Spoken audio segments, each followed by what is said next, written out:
I didn't always work for the Ontario Tree Department. I used to be an artist for Rorschach tests. I did it for a decade. I even made a graphic novel where all my art was in the Rorschach test style. Even the writing was buried in there. It's my greatest work. It's what I consider my masterpiece. Readers laugh and cry and claim it to be a profoundly meaningful story. But the problem is only two people are neurologically or psychologically able to see the story inside of the Rorschach patterns. Everyone else just sees a big book of butterflies. Or they make up their own story. It's a Rorschach test, so that's what it's supposed to do, really. Make you imagine your own story. It's not even about butterflies. It's about a man that has his legs and arms amputated and his daily struggles. He runs an international mutual fund and he has a gambling problem, but it's mostly a love triangle between him and these two hot girls that compete on the job as his trained assassins, and in the bedroom, his trained geishas. It's a classic in the Dostoevsky style. But everyone only sees butterflies except for these two old ladies that I found. They're very old, over 100 years old each. They understand everything. They can't understand how others can't see the pictures or read the words. Never make a comic in Rorschach test art. I just, take it from me, never do that, ever. It's such a beautiful art style, though. Only the beautiful pieces produce imaginative results. Did you know that? And for Rorschach art, it's only the most beautiful ones that will bring it out of the viewer. It has to intrigue the mind enough to produce visions, because the visions come from the viewer. It's in some way it makes Rorschach test art the truest art, because it demands the viewer really be on their game. But most people just see butterflies. And that's on them, really, that they only see butterflies. The most annoying, the butterfly people actually aren't as annoying as the people that see the whole story that I didn't even write, and that they're actually mad at me for it. I didn't even write it. It's all in their mind. They don't realize Rorschach test art will draw that out of them. They yell about scenes that I never wrote and get extremely mad at me, but I don't even know what they read. It's Rorschach test art. They have no idea that it's their own story that they're mad at. They're offended by their own thoughts and use me as their scapegoat. But that's over. The Ontario Tree Department doesn't have such perils. But who knows, people surprise me at every turn of the trick.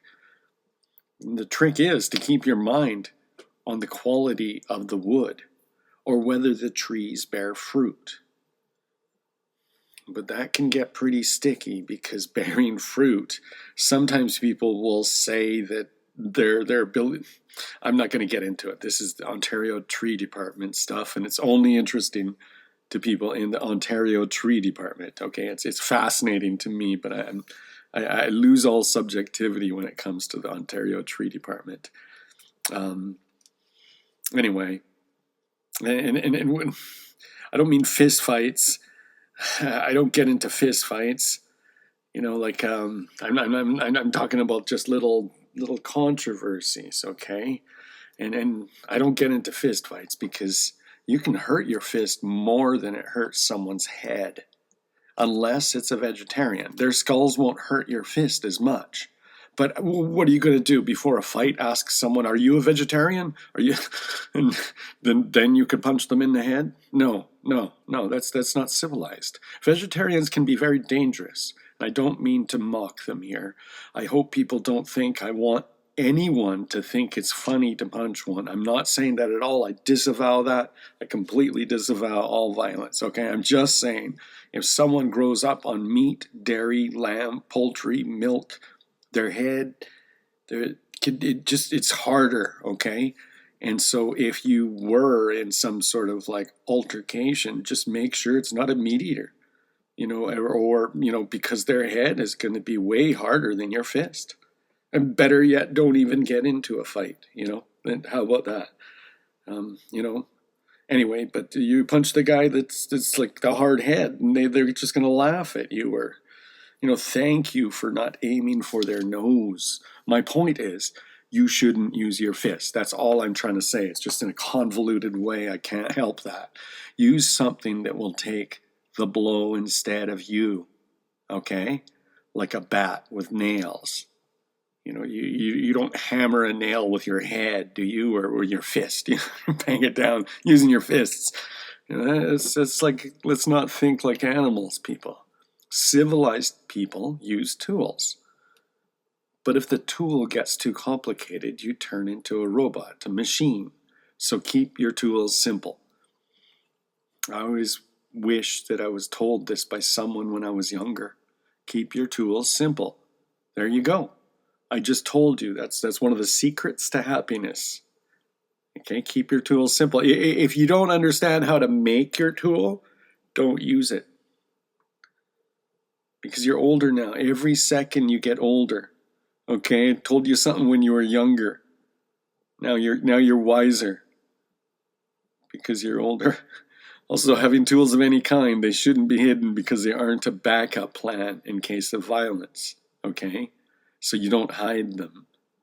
Okay, it's to stop violence. It's for people to go, oh, well, this could get dangerous. I don't want to do that.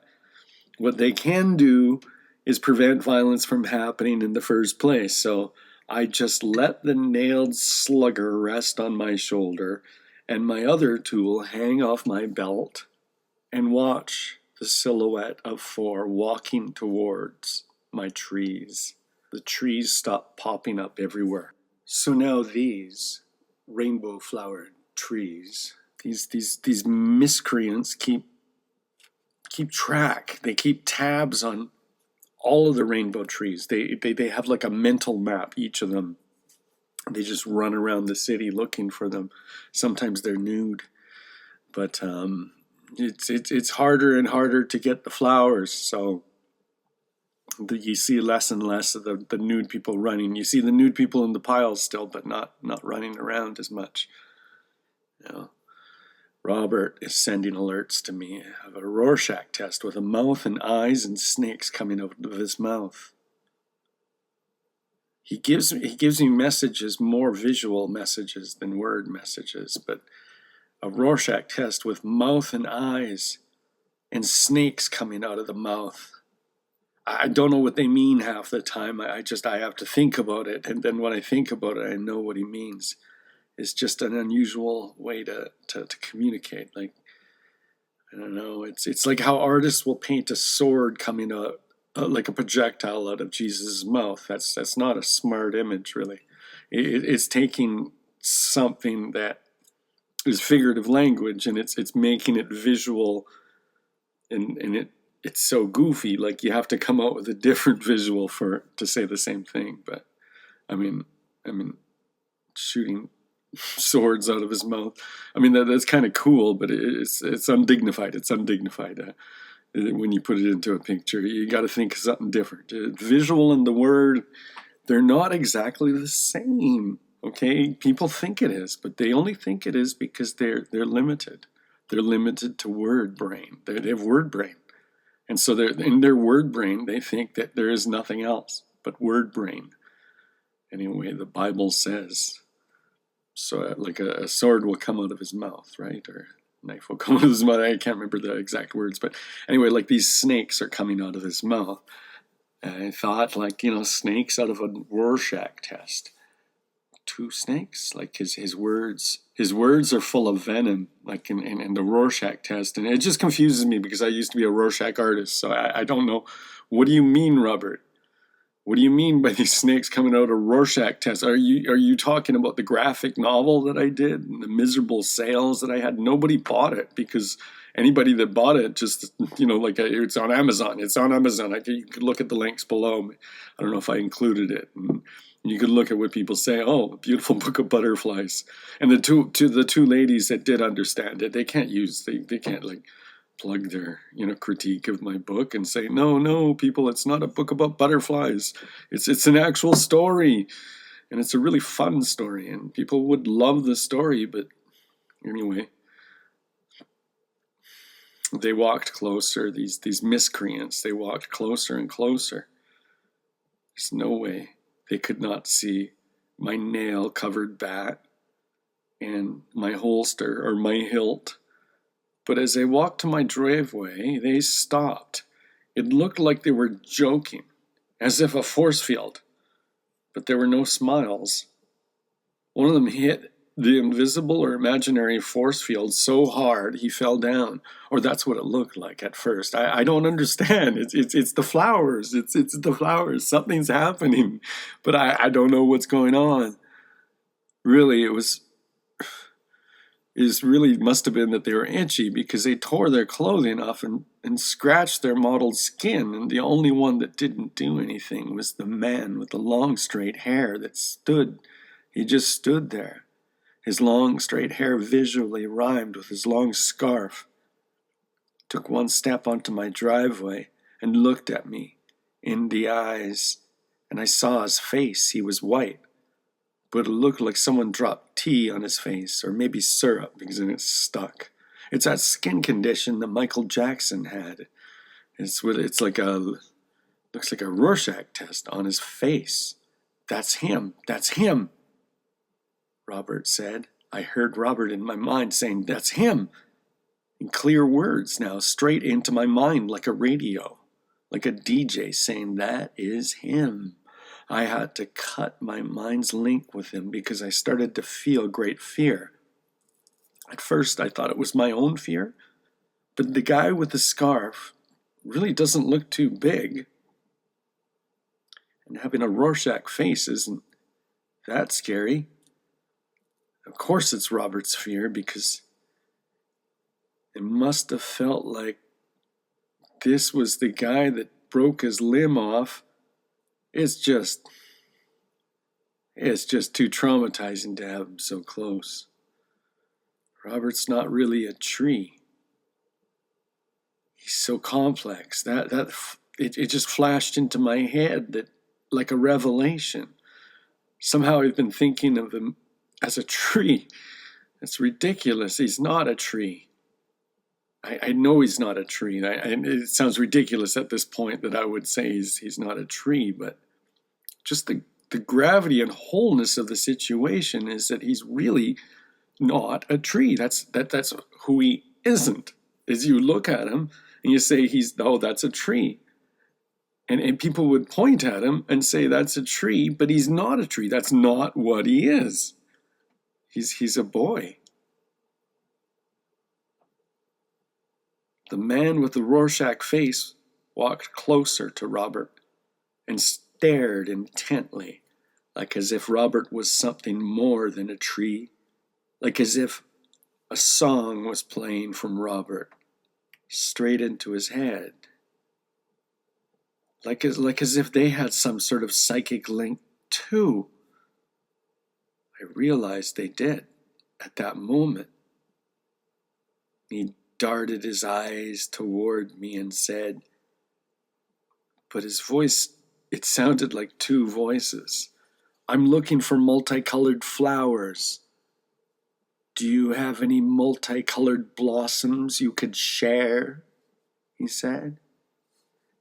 So you could join your scratching, writhing, nude friends on the road, I said. He pointed his finger at me and said, that's funny. I like you. I like your bat, too. I'm a bat. Did you know I'm a bat, too? It's like an idiot, I'm thinking. And I said, I don't know you, and I don't care. Go away. He smiled, but his eyes weren't smiling, just his mouth started smiling. He said, I could fly away if I want. I'm a vampire bat. I thought he was just speaking as an idiot still, but then his tongue flopped out. As he smiled, it became obvious. He sharpened his teeth, too, and his tongue. He must have split it on purpose, like one of those body modification parlors that people go to, and they do things to their ears usually, and other things too that usually you don't see unless you're intimate with them, I suppose. But the tongue, it looked like he had two tongues. Each tongue part had a piercing stud on the end, on both sides of them, so there were 4 piercings, and they all looked like eyes. So they looked like snakes. Same way that an old circus freak show might have had the snake-tongued kid. Except these snakes were dangling out of the mouth of the Rorschach test. His mouth was shaped like a smile, but that was no smile. His eyes were dead serious. He put his hands on the tree and circled it, never letting his eyes leave my eyes. And I kept my eyes fixed on him. Robert broke into my mind again. He's feeling me tremble. He's feeling me tremble. It was true. He was touching Robert's bark just like a pianist touches the keyboard of a new piano, caressing it, and the whole tree was trembling. I think you should leave, I said to him. Or you're going to hit me with your bat? You're going to pull out your knife, he said. I don't want to hit anyone, I told him. Well, then you're just here for the baseball game, and I'm here for the trees. He looked over at the 2 trees in my front yard. I forgot about those trees as well. And it occurred to me that they were also lost children. The teenagers are turning into trees. When I turned back to him, he was staring at me with that smile of his, only utilizing the mouth, stretched wide open while his eyes were attempting blandness. I say attempting because I saw the malice. But his trick was to make his face as dead as he could make it, while simultaneously smiling bigger than Barbra Streisand's nose, bigger than a King Kong on the Eiffel Tower, bigger than the bastard son of the Nephilim, bigger than the lips of a clown throwing darts at your fat cheeks. This is what this creep's smile contained. And more. Robert slowly, gradually stopped shaking. And finally, the man with the Rorschach face looked up, and there was a multicolored blossom facing his eyes. I heard Robert say, "Let him have it," to me inside of my mind. Let him have it. The man with the long, straight hair and long scarf and Rorschach face pulled the blossom off and instantly ate the flowers. He yelped, tore his clothes off, and then he just bolted. He ran out of sight, leaving his scratching friends to nude seizure in front of my driveway without him. I used a rope and a pulley to lift them onto the back of my truck and drove until I found a huge pile of others like them. And it was just a few blocks away. There's a gigantic pile blocking the whole road of nude, scratching, writhing people just like them. It seemed to be about 3 stories of a building tall, just a huge pile of people. Their families must miss them, I thought. But maybe they don't. Maybe that's why it's an option to these people to just tune right out of reality. About half of them stagger away, but they end up dying in other piles. The cities all smell like piles of human carcasses. Scavenger birds have overrun all cities, and there's underground market for human bones. I have a personal suspicion the government secretly buys the bones so they can get creeps to do the dirty work of cleaning the cities for them. Everything is chaos now. But we must remember, the buildings are all still intact. These people were burning the buildings down and burning cars and flipping them. It's sad for their families that they're all dying, but we escaped certain destruction, if not for these blossoms. All the houses have signs supporting Antifa, because if we don't, they'll trash our houses or even burn them. It's true. Ask any place with one of these support signs. They have to put it up, or else. They don't actually support them. They have to put it up. Yeah. It's like in the Bible when you you pass over this house. But we're not talking God passing you over. We're talking I'd rather have the other option to fascism than Antifa. I don't care about Germans in the 1930s. I don't care about them. But none of that matters anymore. Now that they're all slowly dying in ecstatic itching orgies in the middle of the streets, plunging everyone into ridiculous lockdowns and starvation. After I dumped the 3 nude basket cases off at the back of my truck, I drove back and inspected the 2 trees in my front yard I've been neglecting. They were squishy like Robert, but I couldn't talk to them. I tried. There was nobody home. I yelled and cajoled until I looked like a crazy man trying to talk to a tree. "Play them your organ," Robert said into my mind. "Yeah, the music woke you up, Robert." That's true. It's the music. The power of simple organ chords will wake up all of these trees everywhere if this works. So I went in and I got the organ. I got the organ again. All I have to do is plunk 2 chords.